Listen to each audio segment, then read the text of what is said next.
എല്ലാവർക്കും നമസ്കാരം. ബാലൻ ചിദംബരം സംവിധാനം ചെയ്ത ബാലൻ ഇതാ 2026 റിലീസായിരിക്കുകയാണ്. ബാലൻ എന്നുള്ള പേരിന് മലയാള സിനിമയിൽ തന്നെ വലിയൊരു പ്രാധാന്യമുണ്ട്. കാരണം മലയാളത്തിലെ തന്നെ ആദ്യത്തെ സിനിമയുടെ പേര് ബാലൻ എന്നായിരുന്നു. ഇതാ വീണ്ടും വന്നിരിക്കുകയാണ് ബാലൻ. ആ പേര് തന്നെ സ്പെഷ്യലാണ്. അതിന്റെ ടൈറ്റിൽ ഫോണ്ടും മറ്റു കാര്യങ്ങളൊക്കെ ഏതാണ്ട് ഒരു പഴയ പാറ്റേണിൽ തന്നെയാണ് പോകുന്നത്. പോസ്റ്റേഴ്സ് ഒക്കെ കണ്ടാൽ അറിയാം. ചിദംബരം സംവിധാനം, പിന്നെ അസിസ്റ്റന്റ് ഡയറക്ടർ, പിന്നെ കാസ്റ്റിംഗ് ഡയറക്ടർ നമ്മുടെ ഗണപതി, പിന്നെ ജിത്തു മാധവന്റെ രചന, സുഷിൻ ശ്യാമിന്റെ മ്യൂസിക്. ടോട്ടലി പറഞ്ഞാൽ മഞ്ഞുമ്മൽ ബോയ്സ് ടീമിന്റെ ഒരു സിനിമയാണ് എന്ന് വേണമെങ്കിൽ പറയാം. പക്ഷെ ട്രെയിലറും പോസ്റ്ററും ടീസറും ഒക്കെ കണ്ടപ്പോൾ തന്നെ നമുക്കതൊരു കൊമേഴ്ഷ്യൽ എന്റർടൈനർ അല്ല എന്ന് തോന്നി. കുറച്ച് റിയലിസ്റ്റിക് ആയിട്ടുള്ള അതിന്റെ ഫ്രെയിമും അതിന്റെ സ്ക്രീൻ റേഷ്യോയും അതിന്റെ കളർ ടോണും പിന്നെ പ്രകടനങ്ങളും ഇതൊക്കെ കണ്ടപ്പോൾ തന്നെ അതൊരു കൊമേഴ്ഷ്യൽ എന്റർടൈനർ അല്ല, അതൊരു റിയലിസ്റ്റിക് സെമി ക്ലാസിക്കൽ പാറ്റേണിലാണ് സിനിമ ചെയ്തിരിക്കുന്നതെന്ന് മനസ്സിലായി. എങ്കിലും ഒന്ന് കാണണമല്ലോ, എന്താണ് ചിദംബരം പോലുള്ള അദ്ദേഹത്തെ പോലുള്ള ഒരു ചെറുപ്പക്കാരനായ സംവിധായകൻ ഇങ്ങനെ ഒരു സിനിമ ചെയ്യണമെങ്കിൽ അതിലെന്തെങ്കിലും ഉണ്ടായിരിക്കുമെന്ന് തോന്നി. കണ്ടു. അപ്പോൾ എന്റേതായ അഭിപ്രായം ഒന്നുമില്ലെങ്കിൽ നല്ലൊരു ഒരു ഒരു ക്ലാസിക്, ഒരു സെമി ക്ലാസിക് ടോണിലുള്ള ഒരു റിയലിസ്റ്റിക് പാറ്റേണിൽ പോകുന്ന നല്ല പ്രകടനങ്ങളും നല്ല പവർഫുൾ ആയിട്ടുള്ള സീൻസും ഒക്കെ ഉള്ള ഒരു സിനിമയായിട്ടാണ് പ്രതീക്ഷിച്ചത്. പക്ഷെ ഈ പടം വരയ്ക്കാൻ അറിഞ്ഞൂടാത്തവൻ ഡാവിഞ്ചിയുടെ അല്ലെങ്കിൽ പിക്കാസോയുടെ ഏതെങ്കിലും ഒരു മാസ്റ്റർ പീസ് വരയ്ക്കാൻ ട്രൈ ചെയ്താൽ എങ്ങനെ ഇരിക്കും എന്നുള്ളതിന്റെ ഉദാഹരണമായി മാറി ബാലൻ എന്നുള്ള സിനിമ.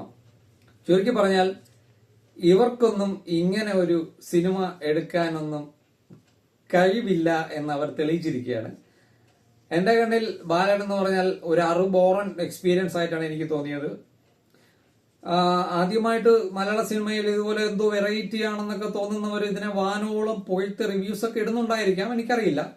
ഞാനതൊന്നും കണ്ടിട്ടില്ല. ഞാൻ എന്റെ അഭിപ്രായത്തിൽ പറയാണ്, ഞാൻ ഇതിനേക്കാൾ 100 ഇരട്ടി ക്വാളിറ്റിയുള്ള ഫിലിംസ് മലയാളത്തിൽ എന്നല്ല അവരെടുത്തിരിക്കുന്ന ഒരു പാറ്റേൺ വെച്ച് ഞാൻ പറയുകയാണ്. തമിഴിൽ, തൊട്ടടുത്ത് നമ്മുടെ തമിഴിൽ തന്നെ 100 കണക്കിന് ഇതുപോലുള്ള അത്യുഗ്രൻ സിനിമകളൊക്കെ കണ്ടു കിടക്കുന്നത് കൊണ്ട് എനിക്ക് ഇതൊരു വലിയ സംഭവമായിട്ട് തോന്നിയില്ല. സംഭവമാണെന്ന് തോന്നിക്കാനുള്ള എല്ലാ വേലകളും നമ്മളെ ടീം ചെയ്തിട്ടുണ്ട്. പക്ഷേ സിനിമ നല്ല രീതിയിൽ ബോറടിപ്പിക്കുന്നതും ലാഗ് ഉള്ളതും പ്രത്യേകിച്ച് വലിയ കണ്ടന്റ് ഉള്ളതും ഒന്നുമായിട്ട് എനിക്ക് തോന്നിയില്ല. അതിനെ അപ്രീഷിയേറ്റ് ചെയ്യാൻ മാത്രമുള്ള ഒരു ഒരു ഒരു ഒരു ക്വാളിറ്റി എനിക്ക് അതിൽ ഒരു കാര്യത്തിലും ഫീൽ ചെയ്തില്ല എന്നുള്ള സത്യമാണ്. ഞാൻ പറഞ്ഞല്ലോ, ചിലർക്കൊക്കെ ഇത് എന്തോ ഒരു സംഭവമാണെന്ന് തോന്നിയേക്കാം.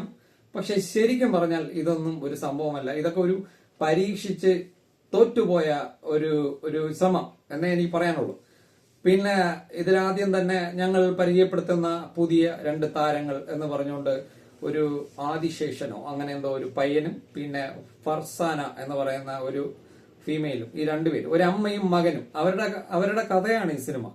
അമ്മയും മകനുമാണ് ഈ സിനിമയിലെ ഏറ്റവും പ്രധാനപ്പെട്ട പ്രോട്ടഗോണിസ്റ്റ് ആയിട്ട് നിൽക്കുന്ന 2 ക്യാരക്ടേഴ്സ്. തുറന്നു പറഞ്ഞാൽ ഈ സിനിമയിൽ തന്നെ ഏറ്റവും മോശപ്പെട്ട 2 പ്രകടനങ്ങൾ ഇവരുടേതായിരുന്നു. അതുകൊണ്ട് തന്നെയാണ് സിനിമയുടെ ആ ഒരു പവർ ആദ്യമേ അങ്ങ് പോയത്. ഒരു ക്യാമറയുടെ മുന്നിൽ നിന്ന് പരിചയമില്ലാത്ത 2 വ്യക്തികളാണ് അവിടെ നിന്ന് ഈ ഗോഷ്ഠികളൊക്കെ കാണിക്കുന്നതെന്ന് അവരെന്തൊക്കെ കാട്ടിക്കൂട്ടിയിട്ടും എനിക്കൊന്നും തോന്നില്ല. പ്രത്യേകിച്ച് ഏറ്റവും മോശം പെർഫോമൻസ് ആ പയ്യനാണ്. ബാലൻ, സിനിമയുടെ പേര് തന്നെ ബാലനാണ്. ഈ ബാലനായി വരുന്ന ആ കൊച്ചു പയ്യൻ തന്നെയാണ് ഈ സിനിമയിലെ ഏറ്റവും ബോറൻ പെർഫോമൻസ്. ഇതൊക്കെ എവിടെ നിന്നാണ് ഇവരെയൊക്കെ കൊണ്ടുവന്നതെന്ന് അറിയില്ല. എന്നാൽ ചുറ്റുവട്ടം നിൽക്കുന്ന മറ്റു ചില സബ് ക്യാരക്ടേഴ്സ് അങ്ങനെയുള്ളവരൊക്കെ നല്ല പ്രകടനം തന്നെയായിരുന്നു, കുറ്റം പറയാനില്ല. എനിക്കതിൽ ഏറ്റവും ഇഷ്ടപ്പെട്ടത് നമ്മുടെ ലാൽ ജൂനിയറിന്റെ ഒരു പോലീസ് വേഷത്തിലുള്ള റോളുണ്ട് സിനിമയിൽ തന്നെ. എനിക്ക് ഏറ്റവും നല്ലതായിട്ട് തോന്നിയ, ഏറ്റവും നല്ല പ്രകടനങ്ങളിൽ ഒന്നായിട്ട് തോന്നിയത് ആ റോളാണ്. പിന്നെ നല്ലൊരു ക്യാമിയോയൊക്കെ കൊണ്ടുവന്ന് ഞങ്ങളെ ഞെട്ടിക്കാനൊക്കെ ഒന്ന് നോക്കി. ഞാൻ ഞെട്ടിയില്ല. ആ ക്യാമിയോ എന്നതിന് ശേഷമാണ് ആ സിനിമ വീണ്ടും ബോറായി മാറിയത്. വേറെ ആരുമല്ല, ഞാൻ സസ്പെൻസ് പറഞ്ഞില്ലെങ്കിൽ പലരും പറഞ്ഞിട്ടുണ്ടായിരിക്കാം, നമ്മൾ ടൊവിനോ തന്നെയാണ്. ടൊവിനോ ഇപ്പോൾ ക്യാമിയോ വരാൻ മിടുക്കനാണ്. ടൊവിനോ തോമസ് വന്ന് അവരുടെ രീതിയിൽ മാക്സിമം നന്നായിട്ട് ചെയ്തിട്ടുണ്ട്. പക്ഷെ അതിനുശേഷം സിനിമയുടെ ആ ഒരു പേസ്, ആ ഒരു സംഭവ വികാസങ്ങൾക്കൊന്നും ഒരു ഇതില്ലാതായി. സിനിമ ഏതാണ്ട് ഒരു 3/4 ഭാഗം ആകുമ്പോൾ തന്നെ നല്ല രീതിയിൽ ബോറടിക്കും. എങ്ങനെയെങ്കിലും ഒന്ന് തീർന്നു കിട്ടിയാൽ മതി എന്ന് പറഞ്ഞ് പലരും വായിച്ചു നോക്കി, ഞാനും വായിച്ചു നോക്കി. എങ്ങനെയെങ്കിലും തീർന്നു, പ്രത്യേകിച്ചൊന്നുമില്ല. പിന്നെ അവസാനം എന്തോ ഒരു ഭയങ്കര സംഭവമൊക്കെ കാണിച്ചിട്ടുണ്ട്. എനിക്ക് ചിരിയാണ് വന്നത്. എനിക്ക് പ്രത്യേകിച്ച് ഒന്നും തോന്നിയില്ല, എനിക്ക് ചിരിയാണ് വന്നത്. ഡയലോഗ്സ് ഒക്കെ വളരെ വളരെ മോശം, സ്ക്രിപ്റ്റ് മോശം, സംവിധാനം കിടിലമാക്കാൻ ട്രൈ ചെയ്തു. എന്റെ കണ്ണിൽ അതൊരു പരാജയമാണ്.